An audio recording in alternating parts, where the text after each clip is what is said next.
Hello defence lovers, आज के defence bulletin में हम बात करेंगे इंडिया की rising military power, Indo Pacific strategy और ग्लोबल जियोपॉलिटिकल टेंशंस की। तो चलिए शुरू करते हैं आज का फुल डिफेंस बुलेटिन और देखते हैं कि कैसे भारत रैपिडली अपनी स्ट्रेटेजिक पोजीशन को स्ट्रेंथन कर रहा है। नंबर 10, इंडिया का पहला locally assembled C295 aerospace self reliance को बूस्ट देगा। टाटा एडवांस सिस्टम्स और एयरबस के वडोदरा फाइनल असेंबली लाइन से इंडिया का पहला locally assembled C295 military transport aircraft roll out हो चुका है, जो भारत के एरोस्पेस सेक्टर के लिए एक हिस्टोरिकल माइलस्टोन माना जा रहा है। एयरबस और टाटा ऑफिशियल्स के मुताबिक यह इंडिया की पहली private sector military aircraft assembly line है, जो मेक इन इंडिया और आत्मनिर्भर भारत इनिशिएटिव को मेजर बूस्ट देगी। 2021 के 21,000 करोड़ रुपए से ज्यादा के C295 डील के अंडर पहले 16 एयरक्राफ्ट स्पेन से आ रहे हैं, जबकि रिमेनिंग 40 एयरक्राफ्ट इंडिया में मैन्युफैक्चर होंगे। स्ट्रेटेजिक सिग्निफिकेंस ये है कि भारत अब डिफेंस इंपोर्टर से advanced military aircraft manufacturing nation बनने की डायरेक्शन में रैपिडली आगे बढ़ रहा है।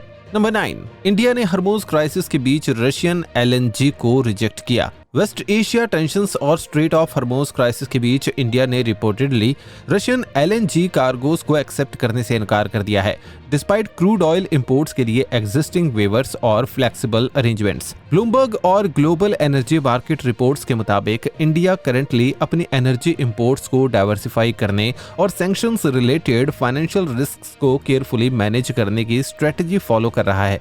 एनालिस्ट्स के मुताबिक LNG ट्रेड क्रूड ऑयल के कंपैरिजन में ज्यादा कॉम्प्लेक्स कॉन्ट्रेक्चुअल और पेमेंट फ्रेमवर्क्स के अंडर ऑपरेट करता है, जिस वजह से geopolitical tensions directly supply decisions को इंपैक्ट कर रहे हैं। स्ट्रेटेजिक सिग्निफिकेंस ये है कि फ्यूचर कॉन्फ्लिक्ट्स सिर्फ मिलिट्री बैटलफील्ड तक लिमिटेड नहीं रहेंगे।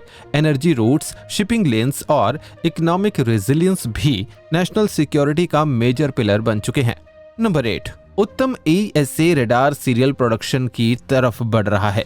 DRDO का इंडिजिनस उत्तम AESA रेडार अब सीरियल प्रोडक्शन फेज की तरफ रैपिडली एडवांस कर रहा है, लेकिन तेजस फाइटर इंटीग्रेशन चैलेंजेस अब भी प्रोग्राम के लिए मेजर हर्डल बने हुए हैं।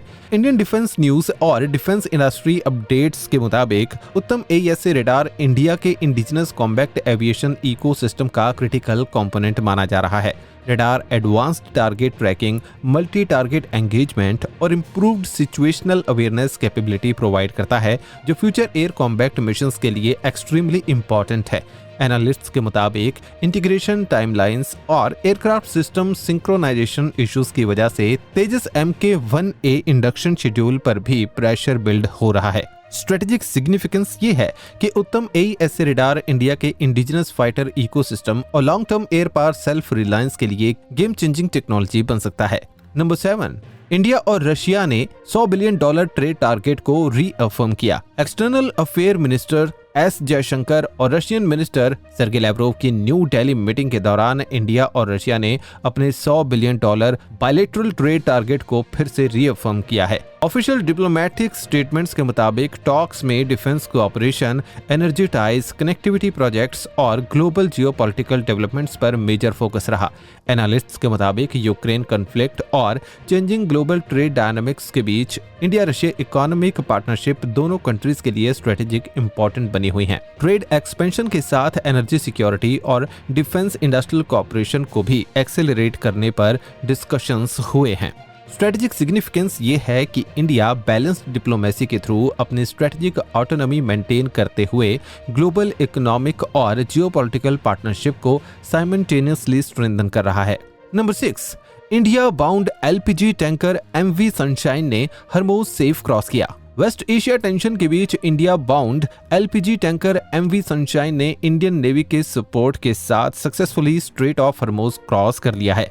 मैरीटाइम सिक्योरिटी अपडेट्स के मुताबिक गल्फ रीजन में राइजिंग मिलिट्री टेंशंस और शिपिंग थ्रेट्स के दौरान Indian navy continuously merchant vessels की सेफ्टी और मॉनिटरिंग इंश्योर कर रही थी।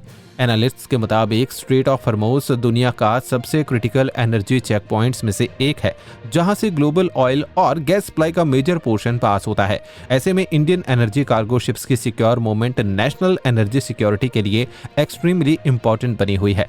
स्ट्रेटेजिक सिग्निफिकेंस ये है कि भारत अब अपनी मैरिटाइम सिक्योरिटी और ओवरसीज एनर्जी सप्लाई चेन्स को प्रोटेक्ट करने के लिए इंडियन ओशन और गल्फ रीजन में स्ट्रॉन्गर नेवल प्रेजेंस मेंटेन कर रहा है। नंबर 5, पाकिस्तान की limited war strategy escalation risk बढ़ा रही है। पाकिस्तान की रैपिडली इवॉल्विंग मिलिट्री स्ट्रेटजी अब लिमिटेड वॉर डॉक्ट्रिन की तरफ शिफ्ट होती दिखाई दे रही है, जिसे स्ट्रेटेजिक एक्सपर्ट साउथ एशिया के लिए हाई रिस्क डेवलपमेंट मान रहे हैं। डिफेंस एनालिसिस रिपोर्ट्स के मुताबिक पाकिस्तान टैक्टिकल एस्केलेशन और कंट्रोल्ड मिलिट्री कन्फ्रंट्रेशन मॉडल को अडॉप्ट करने की डायरेक्शन में मूव कर रहा है, स्पेशली हाइब्रिड वॉरफेयर और क्रॉस बॉर्डर प्रेशर टैक्टिक्स के थ्रू। एनालिस्ट्स के मुताबिक लिमिटेड वॉर डॉक्ट्रिन का सबसे बड़ा डेंजर ये होता है कि एस्केलेशन रैपिडली कंट्रोल से बाहर जा सकती है, स्पेशली जब दोनों साइड्स न्यूक्लियर आर्म्ड स्टेट हों। मॉडर्न बैटलफील्ड में ड्रोन्स, प्रिसिशन मिसाइल्स और साइबर वॉरफेयर एक्सेलेरेशन स्पीड को और डेंजरस बना देते हैं।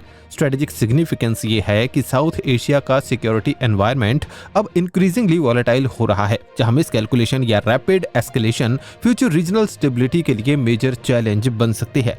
नंबर 4, इंडियन आर्मी ने कृष्णा घाटी में लश्कर टेररिस्ट को न्यूट्रलाइज किया। इंडियन आर्मी ने जम्मू एंड कश्मीर के कृष्णा घाटी सेक्टर में एक मेजर इन्फिल्ट्रेशन अटेम्प्ट को फॉइल्ड करते हुए लश्कर-ए-तैयबा के एक टेररिस्ट को न्यूट्रलाइज कर दिया है। सिक्योरिटी ऑफिशियल्स के मुताबिक आर्मी ट्रूप्स ने लाइन ऑफ कंट्रोल के पास सस्पिशियस मूवमेंट डिटेक्ट करने के बाद immediate counter infiltration operation launch किया, जिसके बाद हैवी एक्सचेंज ऑफ फायर हुआ। मिलिट्री सोर्सेज के मुताबिक टेररिस्ट पाकिस्तान साइड से LOC क्रॉस करके इंडियन टेरिटरी में घुसने की कोशिश कर रहा था। इंडियन आर्मी ने advanced surveillance system, thermal monitoring और फॉरवर्ड डिप्लॉयमेंट्स के थ्रू इन्फिल्ट्रेशन बिड को सक्सेसफुली इंटरसेप्ट किया। ऑपरेशन के बाद पूरे एरिया में एडिशनल सर्च ऑपरेशंस और हाई अलर्ट मेंटेन किया जा रहा है, ताकि किसी भी फ्यूचर इन्फिल्ट्रेशन अटेम्प्ट्स को रोका जा सके। स्ट्रेटेजिक सिग्निफिकेंस ये है कि क्रॉस बॉर्डर टेररिज्म और इन्फिल्ट्रेशन अटेम्प्ट्स अब भी इंडिया के लिए मेजर सिक्योरिटी चैलेंजेस बने हुए हैं, जिस वजह से LOC पर काउंटर इन्फिल्ट्रेशन ग्रिड और border surveillance capability continuously strengthen की जा रही है। नंबर 3, पाकिस्तान की प्रॉक्सी वॉर स्ट्रेटजी जारी रहेगी। Lieutenant general Manoj Katiyar. Former western army commander Manoj Katiyar ने वार्निंग दी है कि पाकिस्तान की प्रॉक्सी वॉर स्ट्रेटजी फ्यूचर में भी कंटिन्यू रह सकती है। डिफेंस डिस्कशंस और स्ट्रेटेजिक सिक्योरिटी असेसमेंट्स के दौरान उन्होंने कहा कि cross border terrorism, infiltration attempts और हाइब्रिड वॉरफेयर टैक्टिक्स अब भी इंडिया के अगेंस्ट पाकिस्तान की लॉन्ग टर्म स्ट्रेटजी का इंपॉर्टेंट हिस्सा बने हुए हैं। लेफ्टिनेंट जनरल काटियार के मुताबिक ट्रेडिशनल वॉरफेयर के कंपैरिजन में प्रॉक्सी वॉर लो कॉस्ट और डिनाइबल प्रेशर टूल के रूप में यूज की जाती है। एनालिस्ट्स का कहना है कि ड्रोन्स, साइबर ऑपरेशंस और terror networks future hybrid conflict environment को और कॉम्प्लेक्स बना रहे हैं। स्ट्रेटेजिक सिग्निफिकेंस यह है कि भारत को कन्वेंशनल मिलिट्री प्रिपेयर्डनेस के साथ काउंटर टेरर, बॉर्डर सर्विलेंस और हाइब्रिड वॉरफेयर रिस्पांस कैपेबिलिटी को भी कंटिन्यूसली स्ट्रेंथन करना होगा, ताकि लॉन्ग टर्म सिक्योरिटी थ्रेट्स को इफेक्टिवली काउंटर किया जा सके। नंबर 2, राजनाथ सिंह की वियतनाम विजिट में ब्रह्मोस स्टील पर focus. Defence minister Rajnath Singh की वियतनाम विजिट के दौरान इंडिया वियतनाम डिफेंस कोऑपरेशन और पॉसिबल ब्रह्मोस मिसाइल डील पर मेजर फोकस देखने को मिला। डिप्लोमेटिक और डिफेंस सोर्सेज के मुताबिक डिस्कशंस में maritime security, Indo Pacific cooperation और स्ट्रेटेजिक डिफेंस पार्टनरशिप्स को स्ट्रेंथन करने पर एम्फसाइज किया गया। एनालिस्ट्स के मुताबिक वियतनाम साउथ चाइना सी टेंशंस के कॉन्टेक्स्ट में अपनी मैरिटाइम स्ट्राइक कैपेबिलिटी को मॉडर्नाइज कर रहा है और ब्रह्मोस सुपरसोनिक क्रूज मिसाइल्स को हाई इफेक्टिव डिफेंस प्लेटफॉर्म के रूप में देखा जा रहा है। इंडिया रैपिडली फिलीपींस के साथ ब्रह्मोस एक्सपोर्ट डील सिक्योर कर चुका है, जिससे साउथ ईस्ट एशिया में भारत की मिसाइल डिप्लोमेसी को मेजर बूस्ट मिला है। स्ट्रेटेजिक सिग्निफिकेंस ये है कि ब्रह्मोस एक्सपोर्ट्स इंडिया को सिर्फ डिफेंस एक्सपोर्टर नहीं, बल्कि इंडो पैसिफिक स्ट्रेटेजिक बैलेंसिंग में इन्फ्लुएंशियल मिलिट्री पार्टनर के रूप में भी एस्टैब्लिश कर रहे हैं। नंबर 1, इंडिया और चिली ने सेपा टॉक्स को आगे बढ़ाया। इंडिया और चिली ने कॉम्प्रिहेंसिव इकोनॉमिक पार्टनरशिप एग्रीमेंट यानी सेपा टॉक्स को एक्सेलरेट करने और बायलैटरल स्ट्रेटेजिक इकोनॉमिक पार्टनरशिप को स्ट्रेंथन करने पर फोकस बढ़ाया है। ऑफिशियल डिप्लोमेटिक्स अपडेट्स के मुताबिक डिस्कशंस में trade expansion, critical minerals, energy cooperation और इन्वेस्टमेंट अपॉर्चुनिटीज पर मेजर एम्फसाइज दिया गया। एनालिस्ट्स के मुताबिक चिली लिथियम और अदर क्रिटिकल मिनरल्स का मेजर ग्लोबल सप्लायर माना जाता है, जो इलेक्ट्रिक व्हीकल्स, बैटरीज और एडवांस टेक्नोलॉजी मैन्युफैक्चरिंग के लिए एक्सट्रीमली इंपॉर्टेंट है।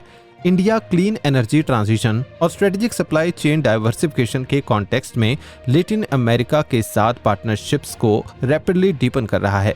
स्ट्रेटेजिक सिग्निफिकेंस ये है कि भारत अब डिफेंस और डिप्लोमेसी के साथ इकोनॉमिक सिक्योरिटी और क्रिटिकल रिसोर्स एक्सेस को भी लॉन्ग टर्म स्ट्रेटेजिक प्लानिंग का मेजर पिलर बना रहा है। Defence take away. आज का सबसे बड़ा डिफेंस टेक अवे ये है कि Bharat rapidly military modernisation, strategic diplomacy और डिफेंस सेल्फ रिलायंस को साइमल्टेनियसली स्ट्रेंथन कर रहा है। BrahMos exports, border security operations, Indo Pacific partnerships और global strategic engagements clear signal देते हैं कि इंडिया अब रीजनल ही नहीं बल्कि ब्रॉडर ग्लोबल सिक्योरिटी आर्किटेक्चर में भी इंक्रीजिंगली इन्फ्लुएंशियल रोल प्ले कर रहा है। फ्यूचर वॉरफेयर अब सिर्फ मिलिट्री स्ट्रेंथन तक लिमिटेड नहीं रहा, बल्कि टेक्नोलॉजी, स्ट्रेटेजिक अलायंसेस और इकोनॉमिक रेजिलियंस भी इक्वली इंपॉर्टेंट बन चुके हैं। आपका इन सब डेवलपमेंट्स पर क्या ओपिनियन है? कमेंट सेक्शन में अपनी राय जरूर शेयर कीजिए। अगर वीडियो इन्फॉर्मेटिव लगी हो तो लाइक, शेयर और सब्सक्राइब करना बिल्कुल भी मत भूलिएगा। जय हिंद।